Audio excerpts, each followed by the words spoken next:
Hello, writers. Have you ever bought a writing craft book someone says you just have to read? Is it still sitting on your shelf? Have you even cracked the spine? That's totally me. Don't ask Renee how many craft books she owns. Why do we keep buying these books we never read? We all want to improve as writers, but that's hard to do alone. That's why we started the Words to Write By podcast, to tackle these books together, chapter by chapter, and learn from their advice. Or not. Sometimes they're wrong. Hi, I'm Renee Nelson, former college writing instructor turned full-time writer and podcaster. After many years, I finally have a complete draft of my memoir. And I'm Kim Smuga-Otto, author of the humorous fantasy series Boy Bands and Dragons. The first book, Our Comeback Tour Slaying Monsters, will be released this year by Riverfolk Publishing. And now, on with the podcast.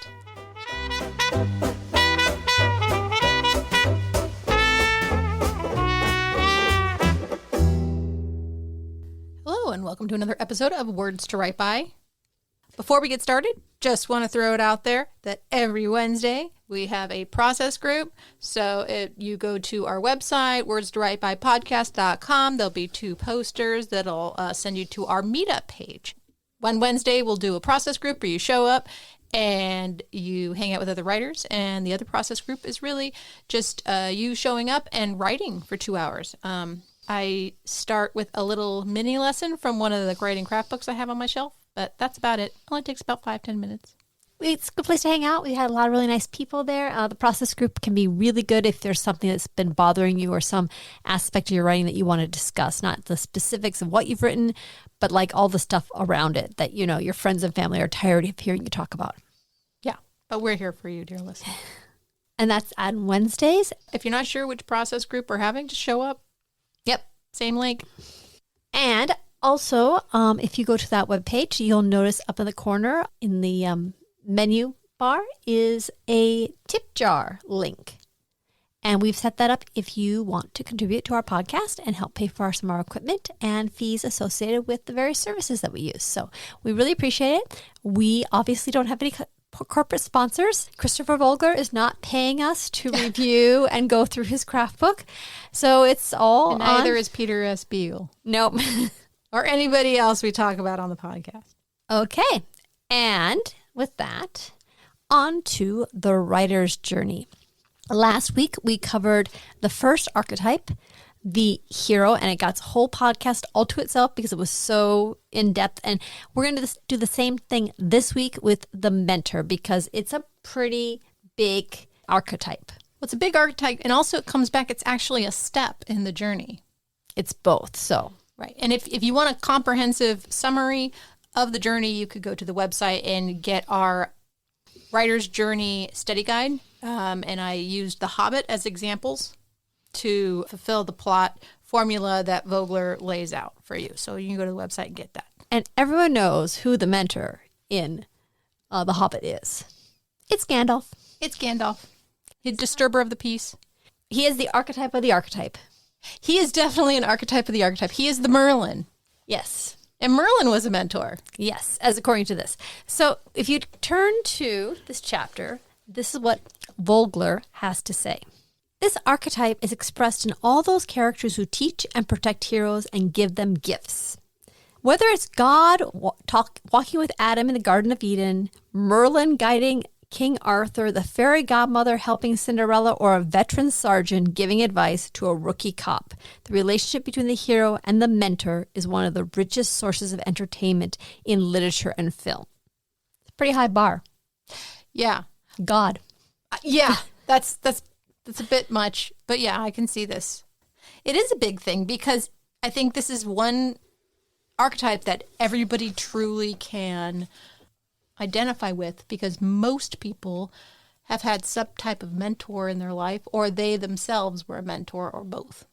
And it is a very distinct role from the hero that has a big influence on myths. Yeah. It's very, I mean, I totally buy it that when Campbell was going through and figuring out the monomyth, he saw this archetype in culture after culture after culture. Right, because the older generation has to teach the newer one how to survive, essentially. So mentors are just kind of natural in a society and culture that, you know, isn't immortal. Old people want to talk. Definitely. I notice that the older I get, the more I talk, which is pretty amazing because I talk a lot already. For today's chapter, we're again going to use examples from Peter Beagle's The Unicorn, The Last Unicorn. The Last Unicorn, yeah. We'll just keep using that. And I believe the next chapter, will we move on to Howl's Moving Castle? Yes, but there is such a great set of mentors in the Last Unicorn that's a really good source. And The Last Unicorn follows such a traditional hero's journey in so many ways. In other ways, it subverts it. But as far as having a mentor figure, it's got a pretty obvious one. Right. So this means, dear listener, that you have 2 more weeks to finish Howl's Moving Castle before we start talking about it on the podcast. Mm-hmm. I'm halfway through. What are you thinking of it?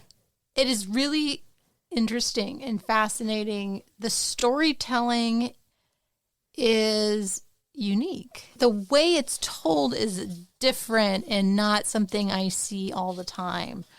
But we could talk about that. We will talk about that next time. We will talk about that next time. I don't want to add any spoilers just yet. Mm-hmm. But back to the writer's journey. The next section here is psychological function. Right. So it looks like Vogler has the same bullet points in each archetype because he did the same thing with the hero. There was a psychological function. Yeah. A psychological function and a dramatic function. Yeah. And for the psychological function, mentors represent the self, the God within us, the aspect of personality that is connected with all things. Little woo-woo. Totally. I could buy the hero idea that was the, representation of the id, but like suddenly I'm not understanding why. I mean, I never quite got the id, ego, superego, all that stuff. Oh, Freud? Yeah. Well, it doesn't matter because unless you are learning about, history and debunked theories, I think it mostly stems, this is my theory, this is my guess. My guess is that because of the collective subconscious, that's the Jungian thing where it's like somehow we all have this similar subconscious that we all share. Every archetype is within us. I think that any theory of mind that came about before we really were able to use MRI machines and actually get into the brain is a little bit like people that learned genetics before they discovered DNA. I'm not advocating for it. I don't believe in the collective subconscious. Yeah. I don't believe in any of that stuff. But, it's not like I have crystals or anything. Not to say there's anything wrong with crystals, dear listener. When it says, this higher self is the wisest, nobler, and more godlike part of us, and that it's the hero's highest aspiration. I think we can clearly say, when we look at the book of The Last Unicorn, that the unicorn does not aspire to be Schmendrick or Molly Grew or any human at all. No. No. And Schmendrick does not aspire to be the unicorn. Right. And Molly doesn't actually want to be a unicorn. Her highest self would be to be accepted by the unicorn. Right. To be the one that gets is special enough that the unicorn comes and sleeps on her lap. Right. When I was looking at The Last Unicorn, I zeroed in on Schmendrick being the mentor, but I also think that there are some aspects that fit Molly Grew as well. I totally agree. Actually, they all kind of wear the mentor mantle throughout the book, depending on the situation. Right. Also, I noticed that in one part of the book that Molly Grew is almost mentoring Prince Lear. She definitely is. I didn't even think of that. Yeah. But that's true. Uh-huh. And Prince Lear teaches Schmendrick and Molly Grew a lot about what it's like to be a hero. He was a professional hero. So he was giving a lot of this is what a hero does. Yeah. I mean, I don't think that Lear was a bit too young to actually be a mentor. We can get to that aspect too, because we're moving on to dramatic function. So again, it's all kind of segmented out. I do appreciate a book that has not necessarily bullet points, but nice ways to break things up. And this book does that. Yeah, I feel though that it feels like a handout. It doesn't feel like he's getting into any kind of analysis or proof for anything he's saying. That is a theme I've noticed about this book. So it it is very easy. Like gift giving, is one of the things. And it has 1.5 paragraphs. And each bullet point has like 1 to 1.5 paragraphs. And they're a little bit random. Yeah. Well, the first one, did you talk about the first one yet? No, the first one is teaching. Yes. Learning and training. So when you're writing a story, your hero usually is not an expert on what they're going to do. We had the whole setup of, the normal world and moving into the magical world or whatever, having the adventure, learning about stuff, not being prepared. And so obviously you need somebody to show them the ropes, because otherwise it would be a really long story if they had to learn everything by themselves. Yeah. I would imagine that teaching is probably like the main one you'll get out of a mentor. There's a lot of the mentors in books that we read are there to teach. Mm-hmm. Both the hero and the people reading it who also don't know what's going on. Yes, exactly. They also teach them like about the world, not just like skills. Yeah. Like bow hunting skills and computer hacking skills, but like world skills. Yeah. Or etiquette or, some magic or all sorts of stuff. In The Last Unicorn, one of the critical things that Schmendrick does is he knows about the Red Bull. He knows where to find it. Because other than that, the unicorn was just kind of wandering around. She knew there was something about the Red Bull, but she had no idea where it was, where to find it, who owned it, well, yada, yada. And Schmendrick knew all that. Right. So he's teaching her about the human's world. And also the quest. Where to go. Yep. The next one is gift giving. One who temporarily aids the hero, usually by giving some gift. It might be a magic weapon, an important key or clue, some magical medicine or food, or a life-saving piece of advice. The blue pill or the red pill? Blue pill or red pill. Exactly. And again, this structurally is something you need for your story, because your hero doesn't start off with everything they need.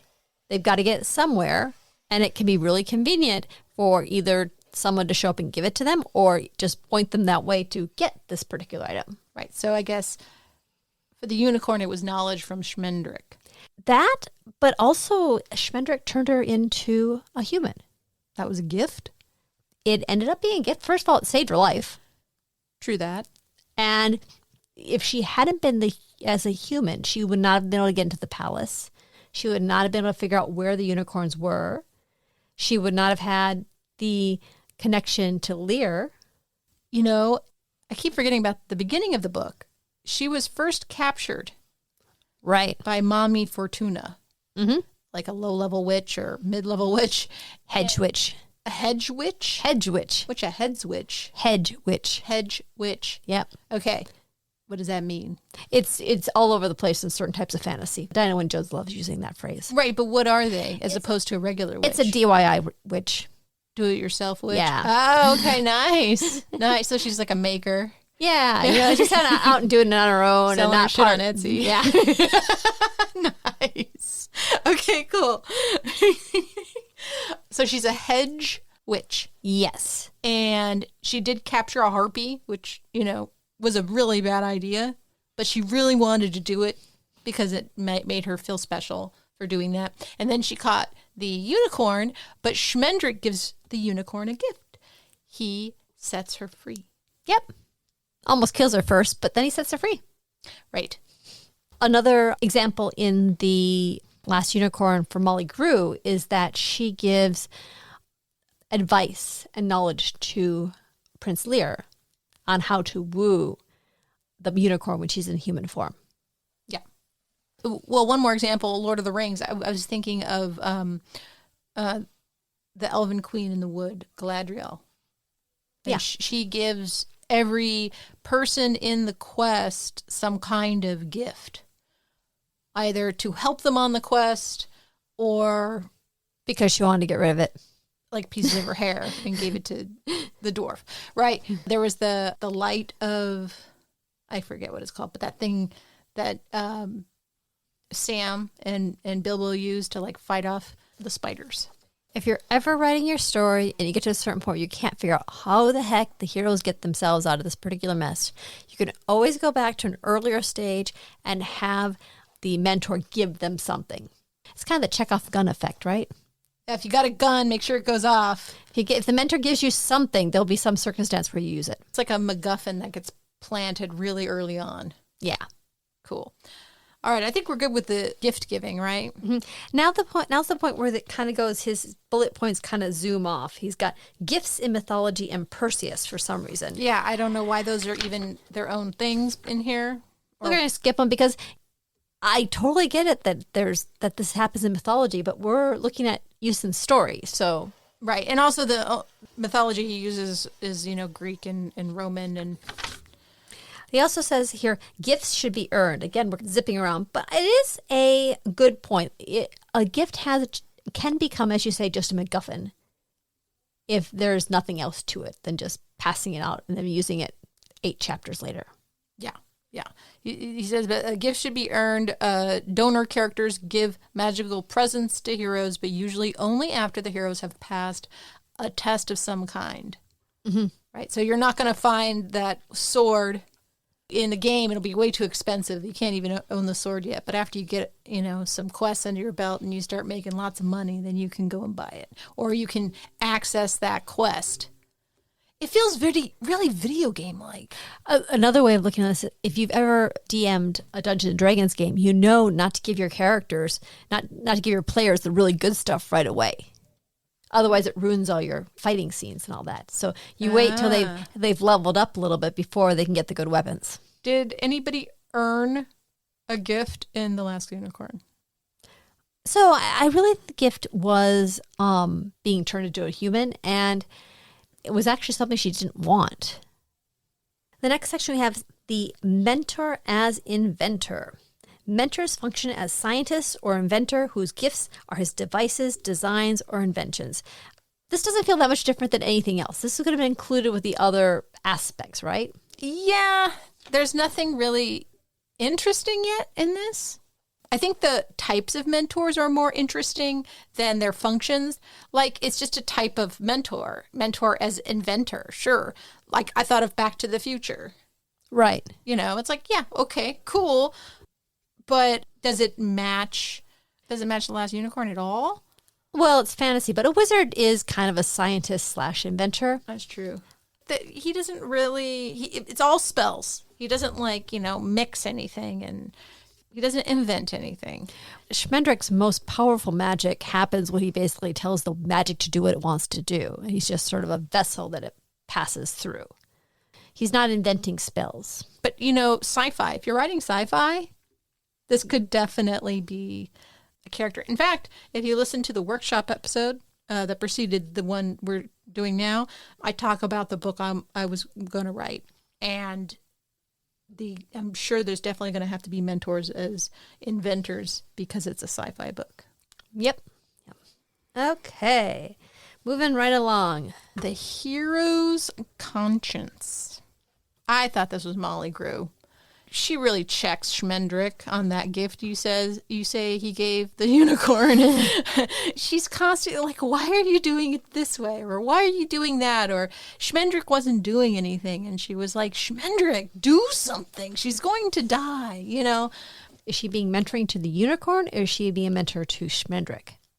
Schmendrick. So she's being a mentor to Schmendrick. Well, that's the thing with this book is it toggles between characters. Like, they each have their own hero's journey, I thought.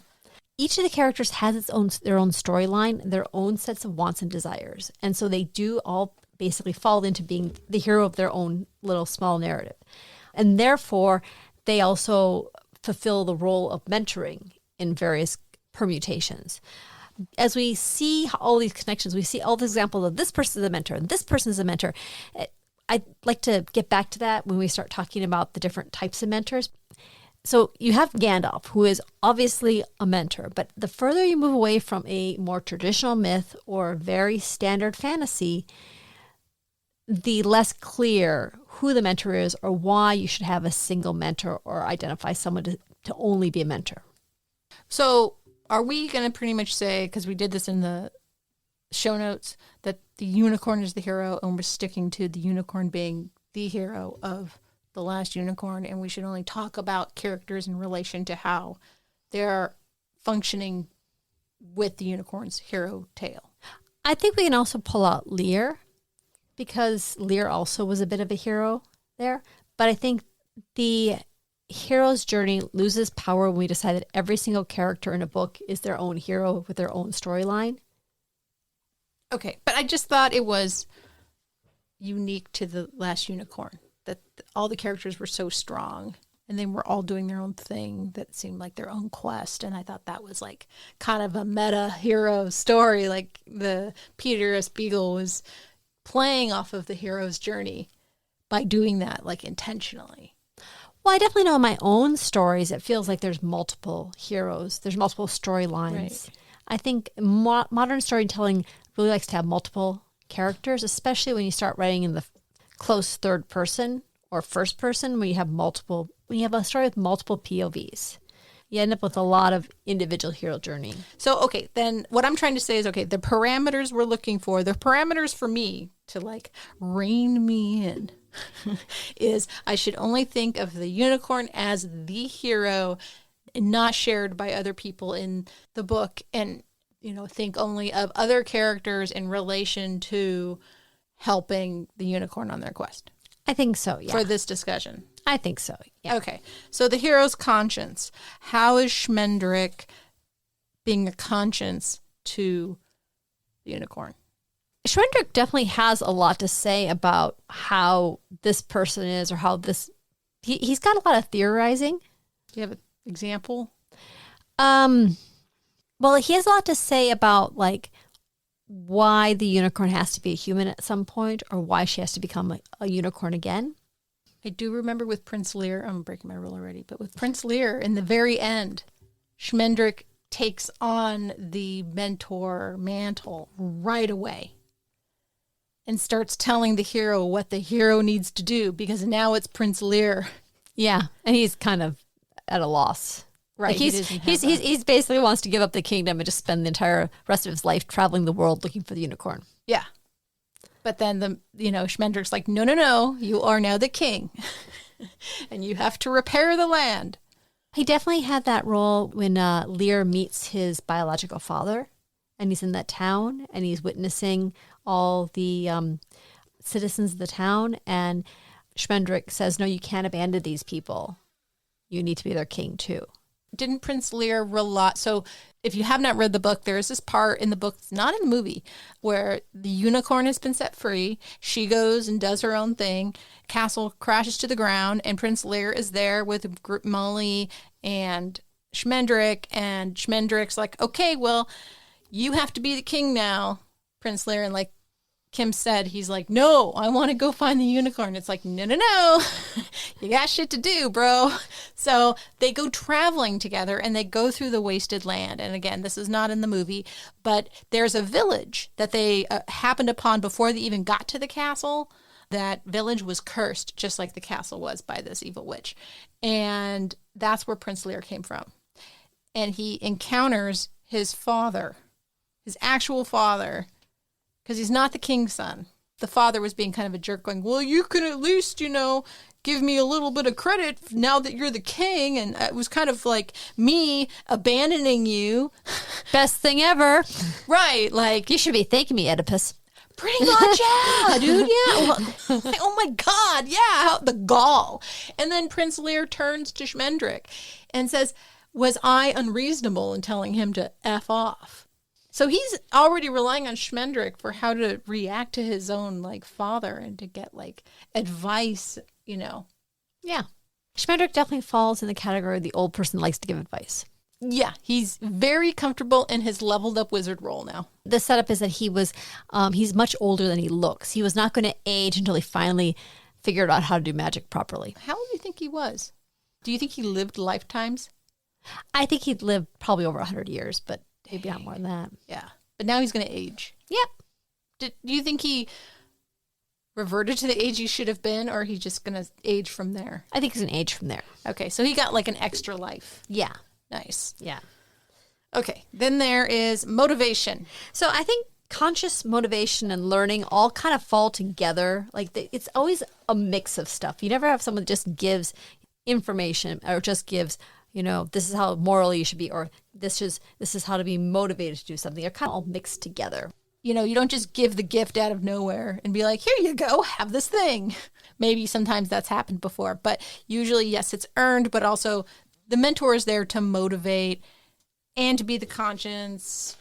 We talked about how it is critical that at the most important moments that the hero be the one to act. And this motivation aspect, a mentor is very powerful.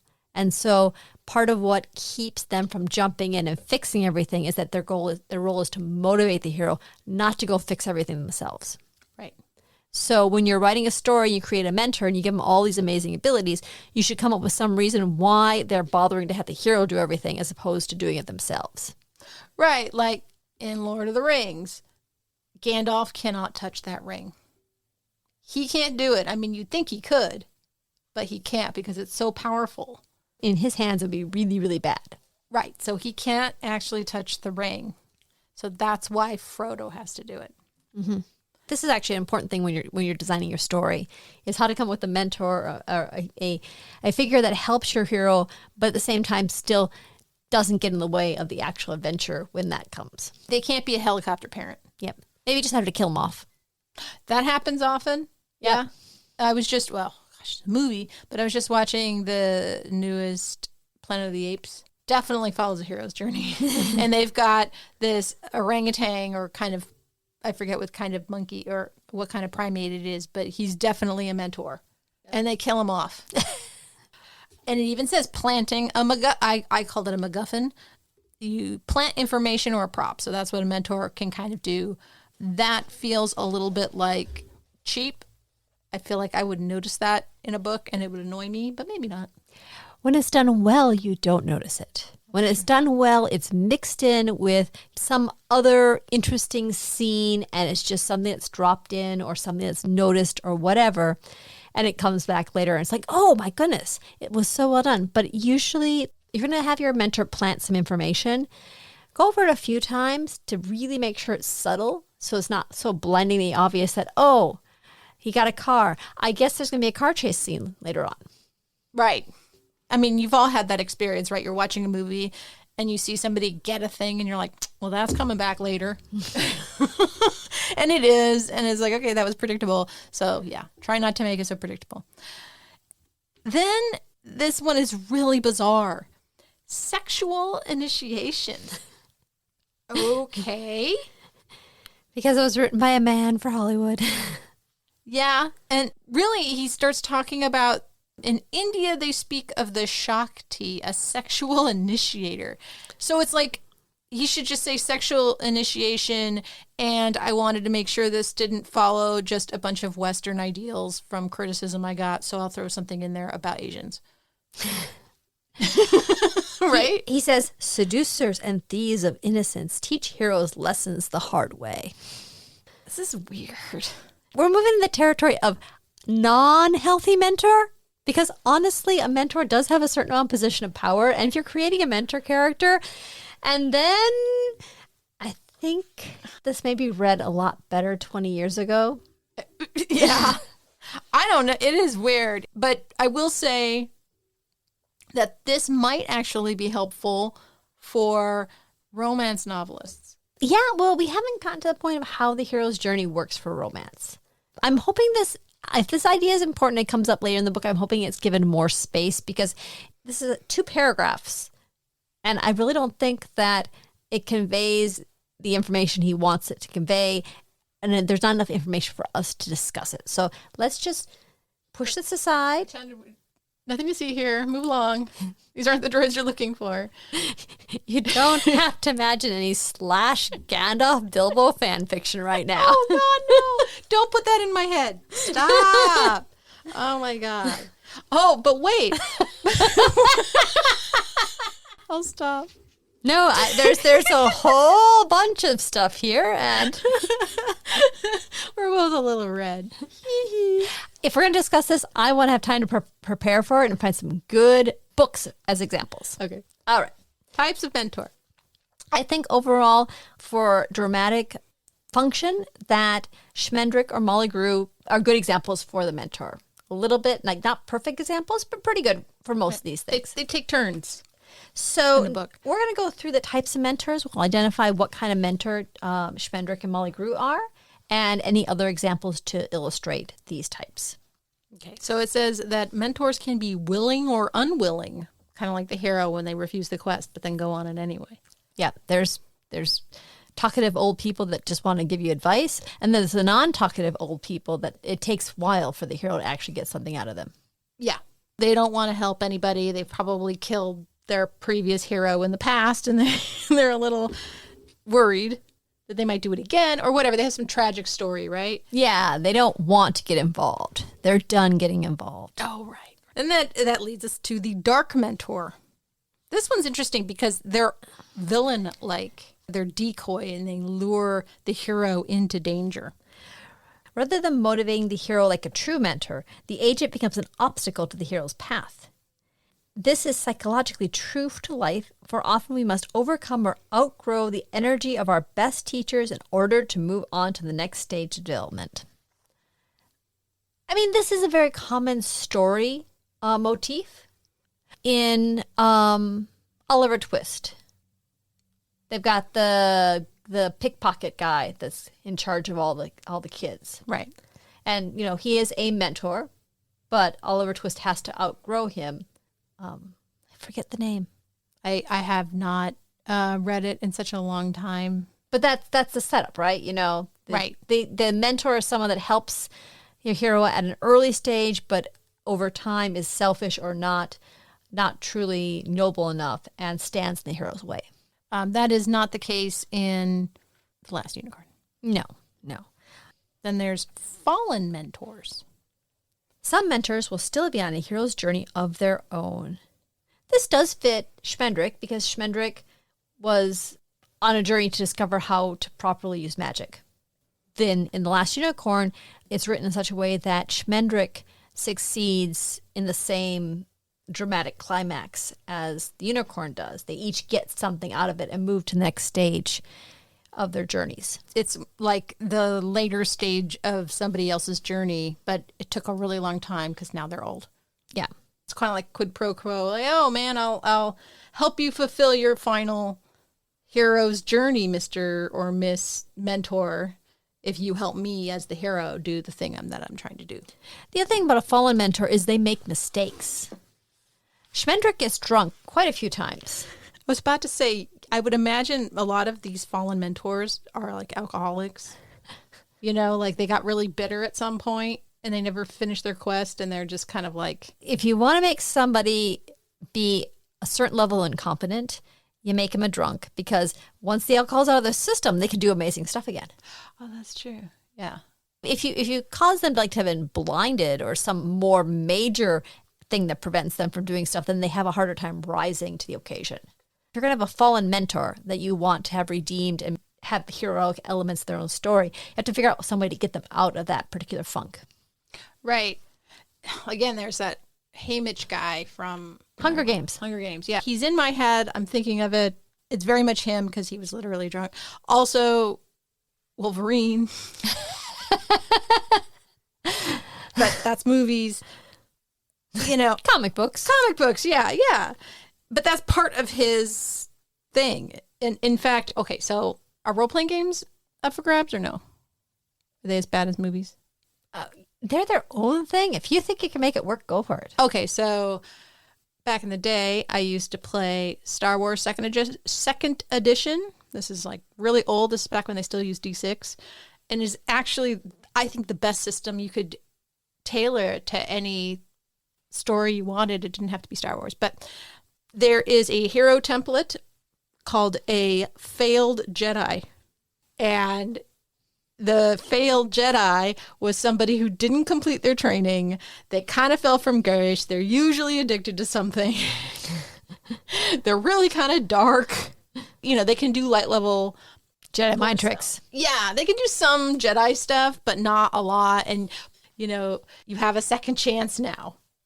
I don't know. I thought it was interesting, but I thought of the failed Jedi as the fallen hero. Continuing mentors is the next section.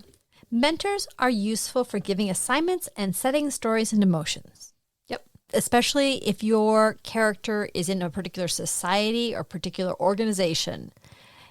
It's very convenient to have somebody above them saying, you are going to go out and do this thing and do it this way. Yeah, they call them reoccurring mentors. Include Mr. Waverly on The Man from U.N.C.L.E., M in the Bond pictures, and Chief on Get Smart. It's like, what? He mentions the Waltons? Yeah, this is a pretty dated book. Man from U.N.C.L.E., I know that one because that was my mom's favorite show growing up. I guess if you're writing a spy thriller, this makes sense. You know, I am so glad we decided to choose our own books for examples. I totally agree. Multiple mentors. Okay, here's where I actually put a little asterisk, and I wrote where I rant. So multiple mentors are the idea the hero may be trained by a series of mentors. And as we're looking at these things, like in The Last Unicorn, there are multiple people that advise the hero. In all these examples, there's different things they do. And so like some might be gift givers and some might be more for their moral guidance and some are motivational or whatever. Like if you think about what cool mentor characters there are in stories, they're not cool because they're the mentor. They're cool because they do the other stuff. Like as far as Gandalf goes, the reason why Gandalf is cool is because the things that he does, you know, he sacrifices himself. He gets irritated at the hobbits taking all the time, and he's a bit more comic there. He's got that whole conflict with Saruman. You know, that entire betrayal and being captured and all that. Those are the things that make him cool. And those are all heroic storylines that he's a part of. The actual mentoring part, if all he ever did was show up and tell people to do stuff and then disappear and then show up again, he'd be really boring. And so my take on it is that rather than say, oh, this person's a mentor here and this person's a mentor here and this person's a mentor here, it's like, this is an interesting character that also will have a particular role with the hero in this moment to help motivate them. This is a fancy, cool inventor person who also will happen to have this item that the hero needs to complete the next step of the quest. I feel like simply identifying a story and saying, I will have a mentor character and the mentor is their most important role does a disservice to both the character and your story. End of rant. That was a pretty good rant. I thought about it. Yeah. I could tell. I know I had examples. You did. I did. Yeah. I think we've got that one pretty covered. I think I'm going to leave it with Kim. Unless you want me to say anything. No, I'll let you go on the next one. Okay. Comic mentors, such as the kind in romantic comedies. It is usually of the same gender as the hero. She gives the hero some advice about love. The advice often seems to lead the hero into temporary disaster, but it turns all right in the end. Okay. So back to the dark mentors and the fallen mentors, the ones that, aren't terribly much use. The comic is the one that wants to be of use, but it isn't. And then somehow or another, all that bad advice and everything does come together in the end for something useful. Right. I had written down The Importance of Being Earnest. I don't know if you have read that play or seen that play by Oscar Wilde. I've heard of that play. It's really cute. Wilde was so funny. Anyway, there's the main guy. He had two identities. He had his city self and his country self. So in the city, he was kind of like, let's party, woohoo! And he had a great time. He's a respectable guy, right? He's got lots of money. Let's have a great time. So he had this one identity there, but then when he would go home to the country, he was like an uncle, like an adoptive parent. I forget where she came from, but he had a ward, and he acted very respectable and serious, and blah, blah, blah. So he would sometimes get advice or give advice, and of course it would come back to haunt him. So I thought of The Importance of Being Earnest. He does not give any examples that I recognize. A movie called Pillow Talk, Love Her Come Back. I guess this really only works for romantic comedies. I don't think so. In The Last Unicorn, there's that whole point where he's trying to get the unicorn out of the cage, and he wants to use his magic spells to do it. And it gets worse and worse, and finally the cage starts to shrink, and then he unlocks it. Yeah, but he's not giving advice. I guess he's trying to save her. I don't know. I like mentors when they're not all wise and all knowing, and they have some faults of their own.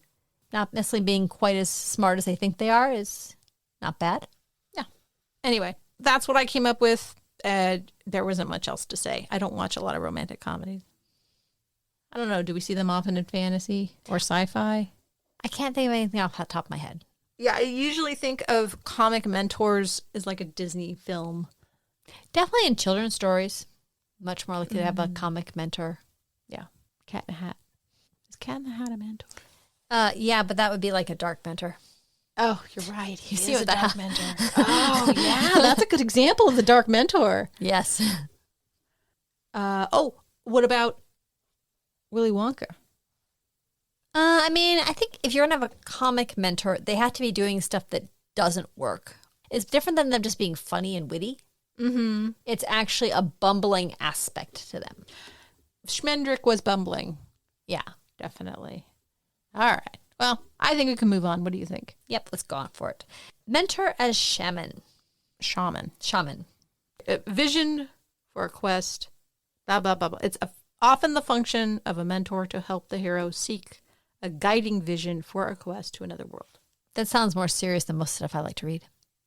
Yeah. The healer, the medicine man. I mean, like, at this point, you've got your character, you want them to do something, and you introduce somebody that has a message from a great God on high that they should do this particular thing. Like, it almost feels worse than MacGuffin. What do you mean by worse? Like a MacGuffin is you get kind of frustrated because it's so obvious a plant and something has to happen. And in this case, in order to get the hero to do something, we have to have some prophecy or some mystic sort of thing that someone comes and tells them that you're the chosen one. Oh, right. They need to eat some peyote out in the desert. Yeah, I mean, almost feels appropriate Native American cultures. I would much prefer a story where there's a very human mentor, where there's a very human set of reasons for a hero to do something. The more hand-waving, mystic, call on high, the less I connect with the story and the less I connect with the hero. Yeah, it feels heavy-handed, like the author couldn't figure out something real for the hero to do, something redeeming or interesting in the plot, so they just kind of like have them hallucinate and dream about it. Later on in this book, he takes a couple of famous movies and applies them to the hero's journey. And one of them is The Lion King. And they're going to mention the baboon from The Lion King as the shaman mentor. If he had mentioned not The Lion King and he mentioned Hamlet instead, this would have given that example of Hamlet would have been way better for his arguments. It would have given him more cred. Well, first of all, the guy worked for Disney. And second of all, The Lion King has an incredible amount of cred in Hollywood. Okay, but it's Hamlet. It is Hamlet. They just took the plot of Hamlet and gave it to a lion. This could be a really fun workshop. I'm going to go see Hamlet later on this summer, so maybe we could. Well, I'm ready to move on. I think there's just more woo-woo stuff happening with the shaman stuff. I also think it is lightly touching into Joseph Campbell land because he talks about mythology and shamans totally are a thing in mythology, and Campbell talks about it quite a bit. So I think maybe it just made its way into the writer's journey. Also, the other reason is that a good portion of myths are to justify why this set of people are ruling over this other set of people. And it's because a god at some point chose one of them to be the head of the clan. Yeah.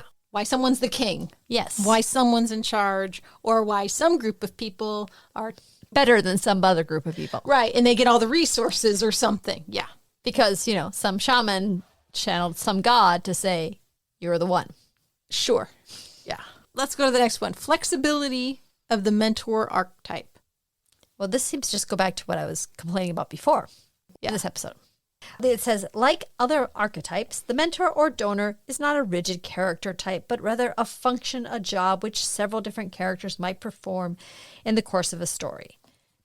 Everything is everything, This is his, bring me any story that has 8 different people that are helping out the hero, and I'll explain why they're all mentors, even though they had other aspects of the story. I'm right no matter what. Yep. Yeah.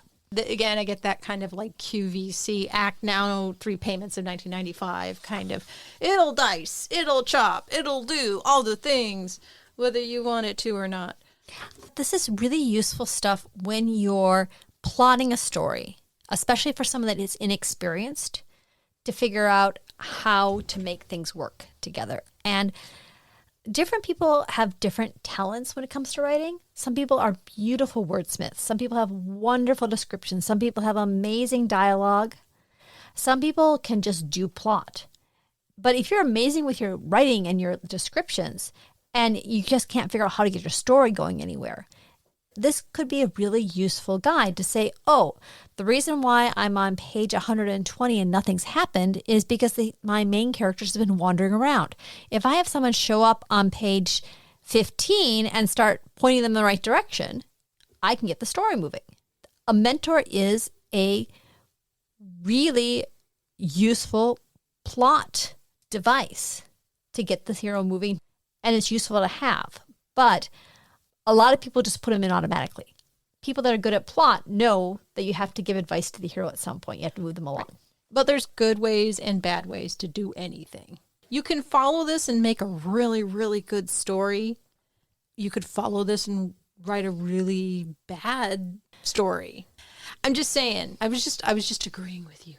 Well, you made a really good point in the workshop, which at this point you've forgotten, but I have forgotten. But the workshop. You made a very good point in the workshop that when you looked at the hero's journey, you realized that just simply applying it to a story turned your story into cookie cutter, because you just were moving your main character from step to step to step. But if you made a hero an archetype, if you really examined the hero and you used the archetype ideas, you could make it much more unique and individual in the hero's journey. Yeah. I think the mentor actually follows almost inverse. I think identifying parts in your story where you need to guide or motivate or help the hero is a structural thing. And you should find the best character to do each of those things, as opposed to trying to find a single character to really create your mentor character only to serve that function. Turns your story more cookie cutter. There were a couple of interesting things I thought that were in the flexibility of the mentor archetype that I thought was interesting. One of them was that the young, in their innocence, are often wise and capable of teaching the old. So your mentor doesn't have to be an old person. Could be a creepy kid. Could be a creepy kid, or those old kid protagonists in movies that talk way older than they are. Or the ones that are really modeling, that, teach the hero a valuable lesson about being kind and good.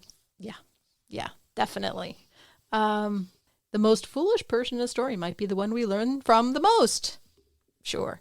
And then I also thought it was interesting what the character will often determine what archetype is being manifested at the moment.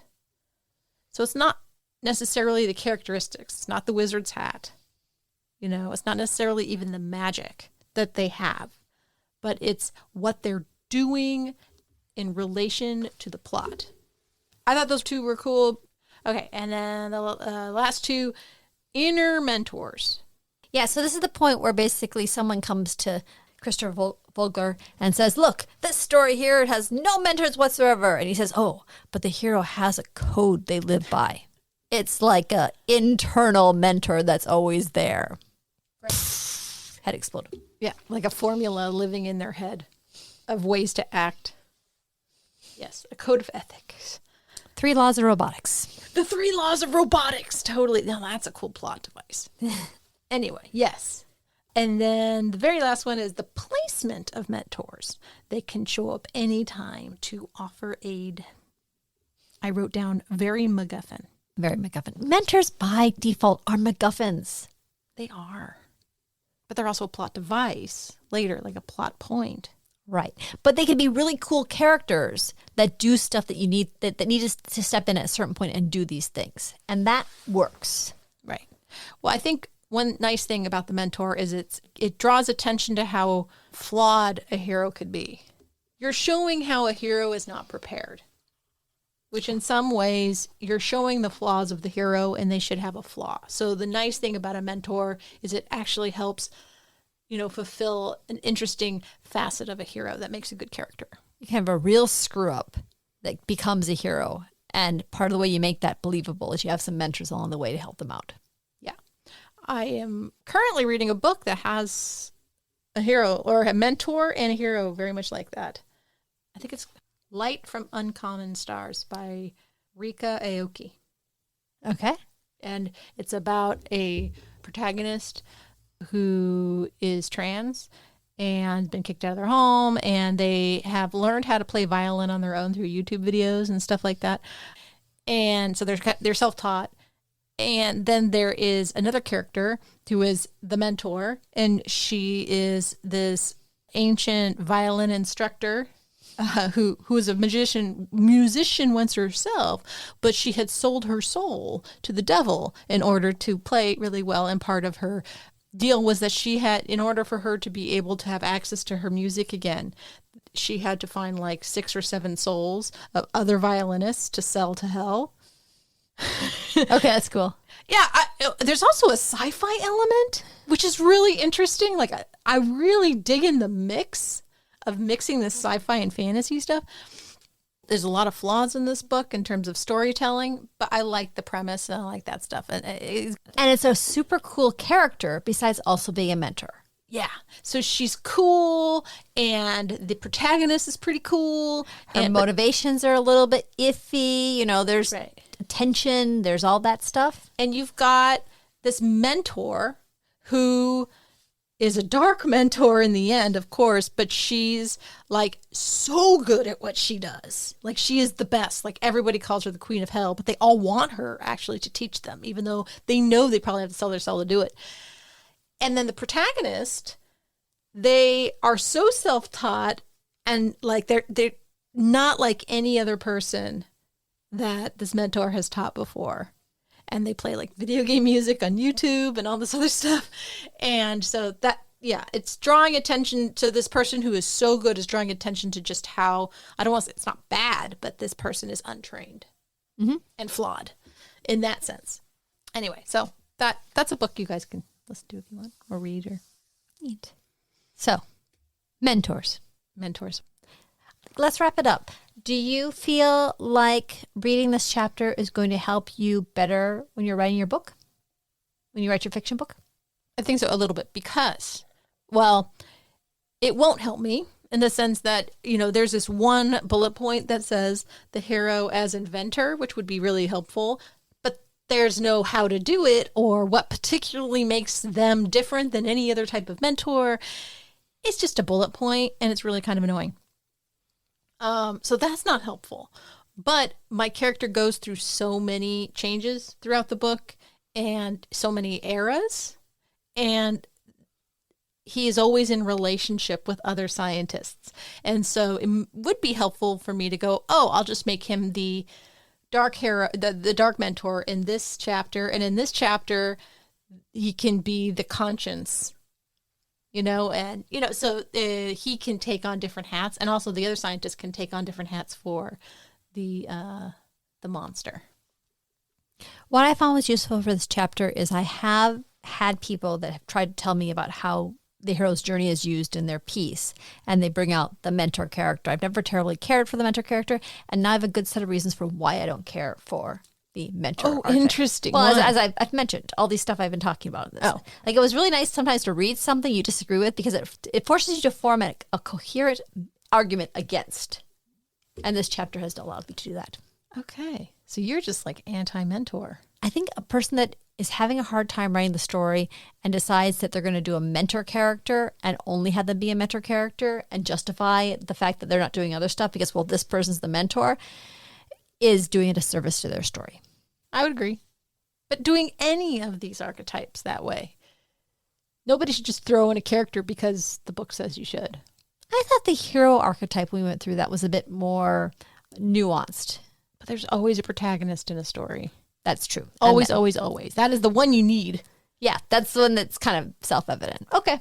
I don't know. All right. Well, next week, we're going to jump into a whole bunch of more random archetypes. Well, the next full episode, but Next then one. there'll be a workshop in between. Right. I found somebody that can talk about the heroine's journey, and maybe we can trash talk this book a little bit more in the next workshop. Yeah, let's do it. Okay, I think we'll wrap it up there. Check out our process groups. Donate to our tip jar. Anything else? Go to the study guide, and that's all I have to say. All right, bye-bye, folks. Bye. Words to Write By is produced by Renee Nelson and Kim Smiga-Otto. Our theme music is Roll Back the Carpet by Cool Cat Music. Have a great day.